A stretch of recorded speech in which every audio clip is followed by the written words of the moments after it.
Well, hello and welcome. Welcome to the internet and welcome to my channel. It's me, Odio, and I'm here today to do another review for you featuring Gru. That's right, Despicable Me 4. It's on the board. Is it good? Is it great? Is it bad? Let's find out.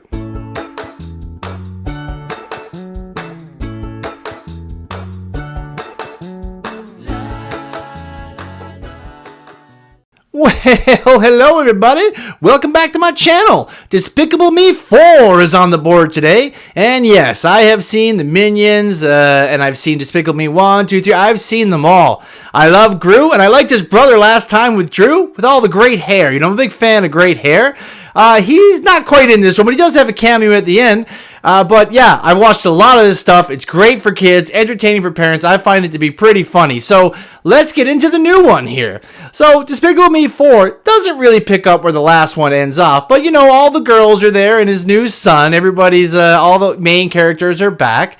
And it opens up with Gru is going to be receiving an award, the Golden Alumni, from his old villain organization or school, he used to go to up on the hill there. So he is set and ready to go. Get his award, be the Golden Alumni. And when he's there, one of his old rivals is there, Maxime, and he's turning things into bugs. He's got this ray that can transform humans and bugs into this weird kind of hybrid. It was pretty cool, but anyway, he didn't win. Gru won. So when he won, of course, Maxime, voiced by Will Ferrell, by the way. Steve Carell back as Gru. He's doing a fantastic job. But Valentina, by Sofia Varghetti or whatever, she's great. I like her character. Love her Modern Family. Will Ferrell's really good here as Maxime, the evil bug guy. He's a pretty good villain. To be honest, he's kind of out of it for a while based on what happens in the story. But I like his moments. I like his parts. His character's funny and evil. And you get some good scenes with him and Gru in it. But yeah, they basically have to arrest the bug guy there because he tries to defeat or, attack Gru because he's getting the award. And then after he gets arrested, of course, he escapes and vows revenge on Gru and his whole family. So we get a nice fun plot where we're going into witness protection. Oh yes, we're going to a new town with Gru and the family. And they're going to have new lives. He's going to be a solar panel salesman. And his wife's going to be a hairstylist. A terrible hairstylist, as a matter of fact. And the kids are going to go to a new school. So, yeah, it's pretty fun because you get to see right away that Gru's little boy does not like him. Frowns whenever he sees him and smiles whenever he sees mom. So we get a nice continuation there where once they get to the new town, you see Gru it's a lot of hilarious hijinks that ensue. But I want to get off this part and go over to some of my funnier parts of the movie. Yeah, that's right, the Minions. The Minions are back and they are fantastic, funtastic even. I thought they were so funny. Every time I see them on the screen, I smile. I love their movies. Right out the beginning, you get to see them. They're trying to change diapers and things. The Minions are like a pit crew coming in to change a diaper, putting out the stinky one and everything. As a parent, I can tell you, I'd love to have a pit crew come in and change my diapers. And when the witness protection thing happens and the whole family has to move to Mayweather, the Minions go back to AVL, the Anti-Villain League, and they're going to kind of hang out there for a while. You get a really fun story there. They're looking for volunteers, of course, and some of the Minions don't necessarily volunteer, but they're in the front. Then you get 4 or 5 of them. They get turned into the Mega Minions. Laser beam eyes, a Superman, super speed. They are the worst crime fighters ever. You get some really hilarious scenes of them going out to fight crime. You also get one where the I-beam guy almost burns down his own base and things. They are fantastic. Every scene they're in is fun. It's so fun. I can't help but smile. They need another one of their own movies because every scene I had with them in this was pretty close to my favorite. You also get one of them. It's kind of a spoiler, but it's a running gag. He gets stuck in a vending machine. Look up. Yeah, and once he's stuck in the vending machine, nobody helps him out. He's in there like the whole movie.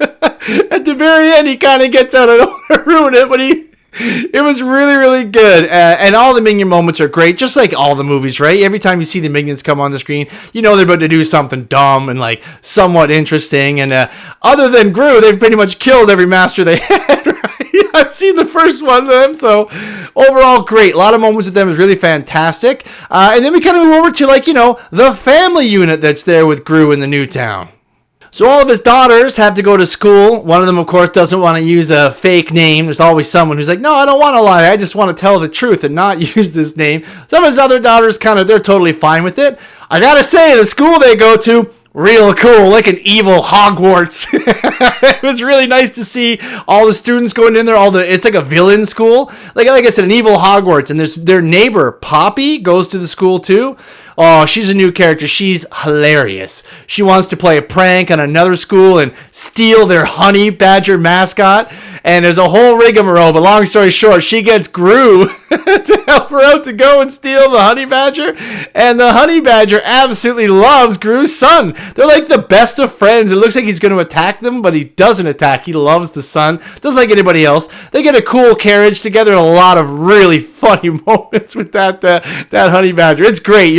If you get to watch this with your kids, especially, they're going to all really enjoy those parts. Really, really interesting. And then, like I said, Poppy is the evil neighbor, and Gru's going out as a solar panel salesman. But I got to get into the mom. Absolutely my favorite scene in the movie. Sorry.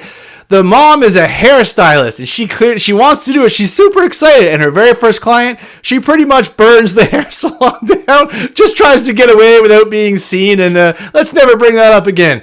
But my favorite part in the movie, later on, they go to the grocery store. The woman whose hair she burned sees her there. and the mom, she's trying to get all the kids to go, let's get out of here, let's leave. And the woman sees him, and it's like, you're the one that did this to me. You! Get back here! And she starts chasing her. The Terminator music starts playing, like dun dun dun dun dun dun dun dun dun, as she's like running out of the store. She's pushing the cart, trying to escape the woman, and she's coming like the Terminator with her arms up. Oh, I was in stitches. Oh, it was hilarious. If you've seen Terminator, which maybe you have, maybe you haven't, but that's from Terminator 2 when the T-1000 is chasing them. It is awesome. There's so many funny moments like that, and like I said, a lot of scenes of the son, like I said, frowning at the dad, smiling at the mom, and the girls, they go to a new karate dojo. It looks like they pretty much have a fat Napoleon Dynamite as their trainer, and of course his daughter, she's able to whoop him easily, which is great. But it was really, really funny. You get a lot of great moments with the family there in the new town. And of course, that's why you don't see Maxime a whole lot. You do get scenes with them, but they've kind of escaped from him. But yeah, by the end of it, Maxime is back with Valentina. And of course, you get a nice final scene where they're like, they're stealing Gru's son. He has to try to get him back. And you get a nice final action scene. And everything wraps up real good. You'll definitely want to see the end of it. I don't want to ruin all of it, but definitely want to check that out. It's really funny. And you do get, like I said, you get a little cameo of Drew at the end. Because after the witness protection, they kind of all go back to town. And you see a lot of the characters from the other movies welcome them back and things like that. But overall, this movie is hilarious. If you've liked the other Despicable Me movies, you're going to get more of it here. More of the Minions, more of Gru, more of the hilarious family. This movie is firing on all cylinders, and I loved all the cylinders it was firing on. It's a great time for you and the family to go on and check it out. I'd probably give this like an 8.5 out of 10, 8 out of 10. Solid, fun, adventurous movie. A little bit by the numbers, but I think that works great here. And overall, it's a great movie for anyone to go out and take a look at. And thanks so much for your time for watching and listening this far. Please like, share, and subscribe to the video. And remember, everybody, stay out of trouble.